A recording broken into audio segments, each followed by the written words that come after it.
नमस्कार दोस्तों, फिर से स्वागत है आपके अपने यूट्यूब चैनल पे जिसका नाम है लर्न विद एडू फंडा। मैं हूं कौशल जायसवाल और फिर से लेकर हाजिर हूं मैं दोस्तों यूपीएससी पेड रिकॉर्डिंग एक अगली क्लास। कल हमने 16 महाजनपद के बारे में पढ़ा, उसकी राजधानियों के बारे में पढ़ा और एक एक राज्य और उसकी राजधानियों के बारे में समझा कि उसका राजा कौन था, कहाँ पे था, किस समय वर्तमान में स्थिति उसकी क्या है। अब हम पढ़ेंगे दोस्तों उस 16 महाजनपदों के राजधानियों से संबंधित राजा कौन थे और कहाँ कहाँ कौन कौन से वंश आए आदि आदि। तो मतलब समझ लिए आज 16 महाजनपद का पूरा डिटेल खत्म हो जाएगा ताकि कहीं से भी कोई क्वेश्चन पर से बचेगा नहीं। चलिए दोस्तों देखते हैं। प्रमुख शासक महाजनपद के मगध।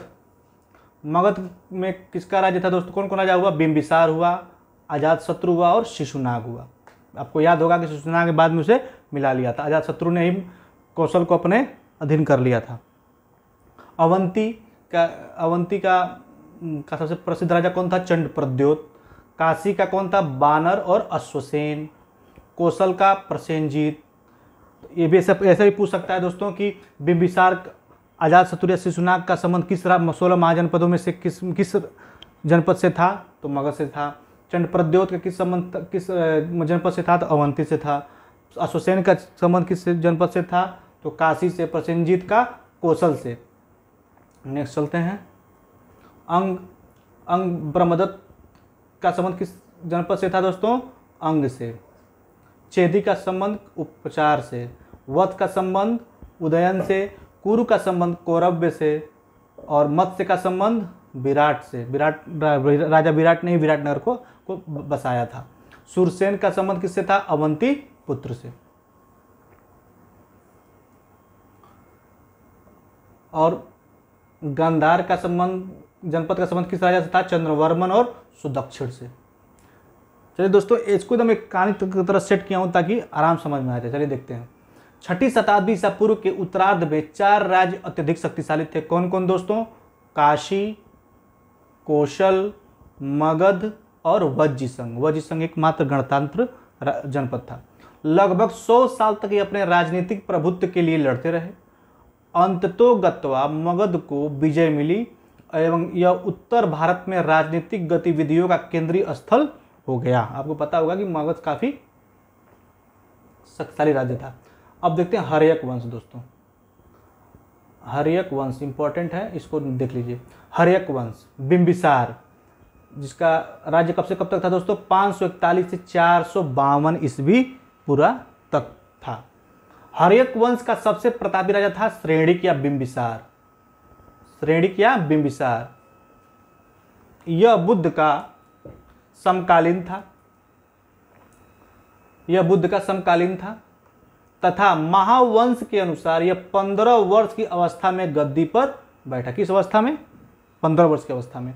बिंबिसार ने 9 वैवाहिक संबंधों द्वारा अपनी स्थिति सुदृढ़ कर ली थी। इसने कौशल देश के राजा प्रसेनजीत की बहन से विवाह किया तथा दहेज में उसे काशी का प्रांत मिला। इसीलिए प्रसेनजीत ने काशी को अपने में मिला लिया था। हमने कल वाले क्लास में ये पढ़ा था। नेक्स्ट देखते हैं इसी में। इसने लिच्छवी सरदार चेटक की पुत्री चेल्हना से विवाह किया था। मद्र देश के राजा की पुत्री इसकी दूसरी रानी थी। बिंबिसार ने अवंती के राजा प्रद्योत की चिकित्सा के लिए अपने निजी चिकित्सक जीवक को उज्जैन भेजा था, जिससे प्रद्योत के मैत्री उसे प्राप्त हो गई। चलिए देखते हैं नेक्स्ट दोस्तों। अंग ही एकमात्र ऐसा जनपद था जो बिंबिसार के आक्रमण का शिकार हुआ। बिंबिसार ने अंग के राजा ब्रह्मदत्त का वध करके अंग को अपने राज्य में मिला लिया। बिंबिसार के समय मगध की राजधानी गिरिव्रज थी जो 5 पहाड़ियों से घिरी थी। अनुश्रुति के अनुसार बिंबिसार की उसके पुत्र अजातशत्रु द्वारा हत्या कर दी गई और अजातशत्रु गद्दी पर बैठा। कब बैठा था दोस्तों? देखते हैं। अजातशत्रु गद्दी पर बैठा 492 से 460 के बीच में यह रहा। यह बिंबिसार के पश्चात मगध की गद्दी पर बैठा। इसका एक नाम क्या था? कुणिक। ये इंपॉर्टेंट है, ये आया भी था पिछली बार कि अजातशत्रु का दूसरा नाम क्या था? कुणिक था। इसको देख लीजिएगा, इंपॉर्टेंट है। कुड़िक भी था। बिंबिसार की मृत्यु के शोक में उसकी रानी जो कौशल राज प्रसेनजीत की बहन थी, मर जाने पर नाराज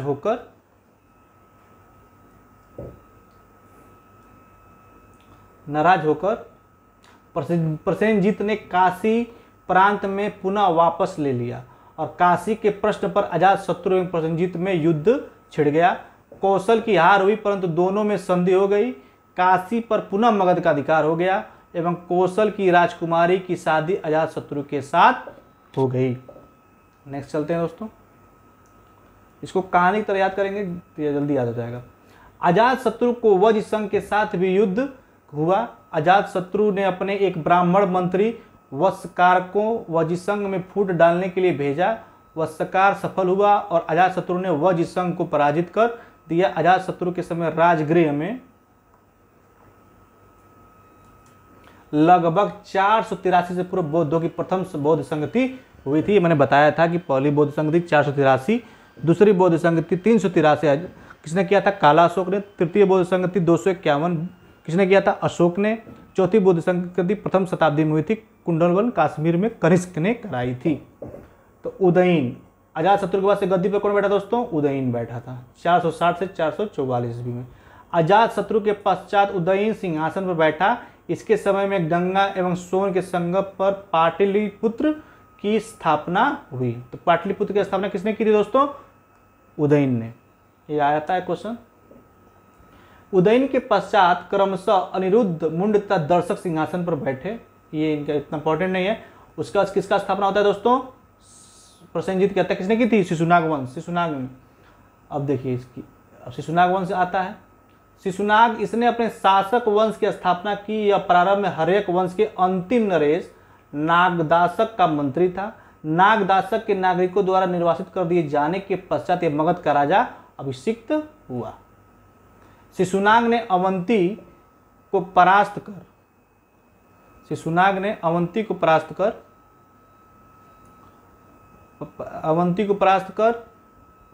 अवंती मगध साम्राज्य का एक बंग बन गया। शिशुनाग वंश ने वत्स तक कौशल राज्यों को भी परास्त किया था। उसके बाद से देखिए दोस्तों, काला अशोक, ये भी इंपॉर्टेंट है। काला अशोक 383 में सेकेंड बौद्ध संगति कराता है। यह शिशुनाग का उत्तराधिकारी था। माता बुद्ध के परिनिर्वाण के 100 वर्षों बाद काला अशोक के काल में ही वैशाली में द्वितीय बौद्ध संगति का आयोजन हुआ था, जैसा मैंने बताया। इसको ये इंपॉर्टेंट है, इसको नोट कर लीजिएगा। उसके बाद से क्या आता है दोस्तों? नंद वंश आता है।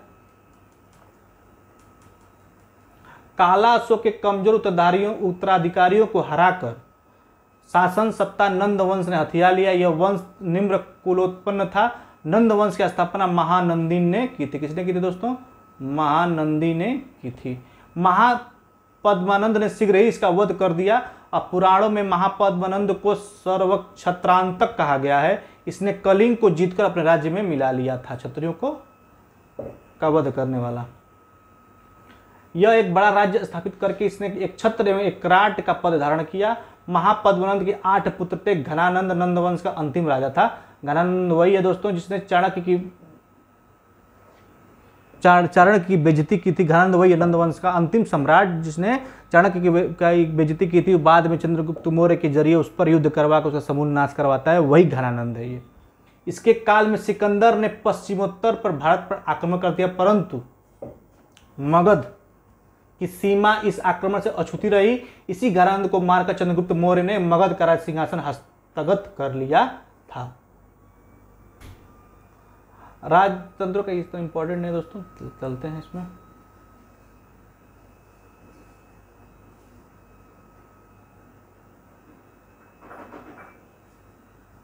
हाँ, यह देखिए इंपॉर्टेंट दोस्तों।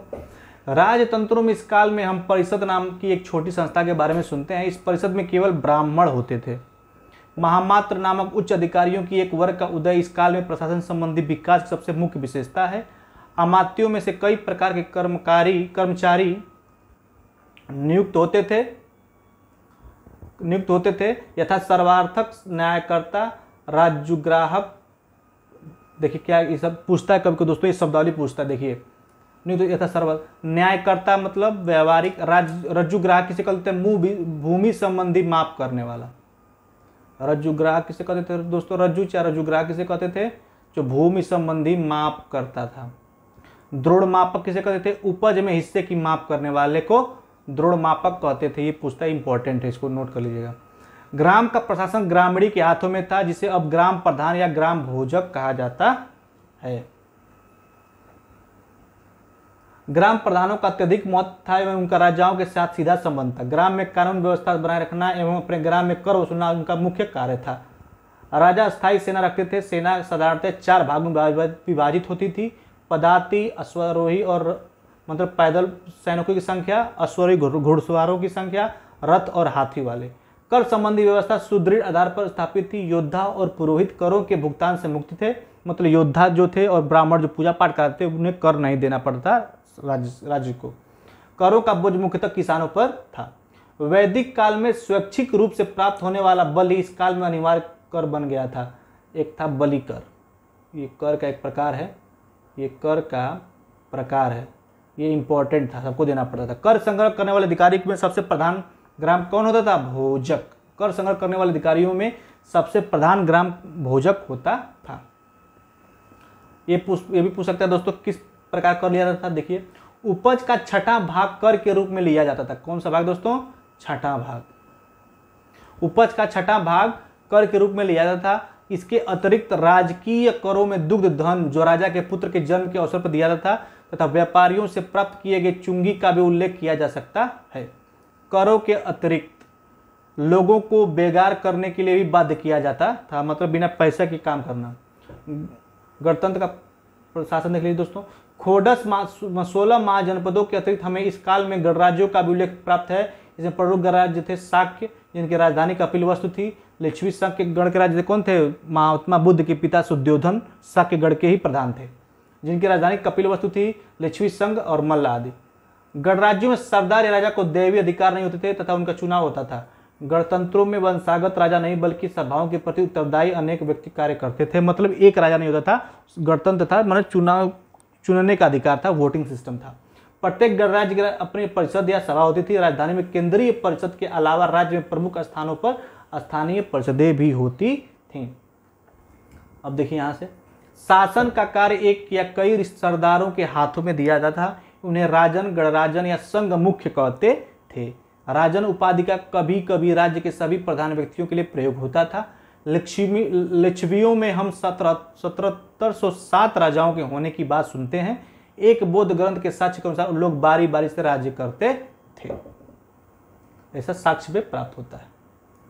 तो उम्मीद है दोस्तों ये था आपका पूरा 16 महाजनपद और उससे जुड़े राजाओं के विशेषताएं, कैसा सिस्टम था आपका। तो उम्मीद है वीडियो पसंद आई होगी। वीडियो पसंद आई हो तो लाइक करें, शेयर करें, सब्सक्राइब करें। धन्यवाद।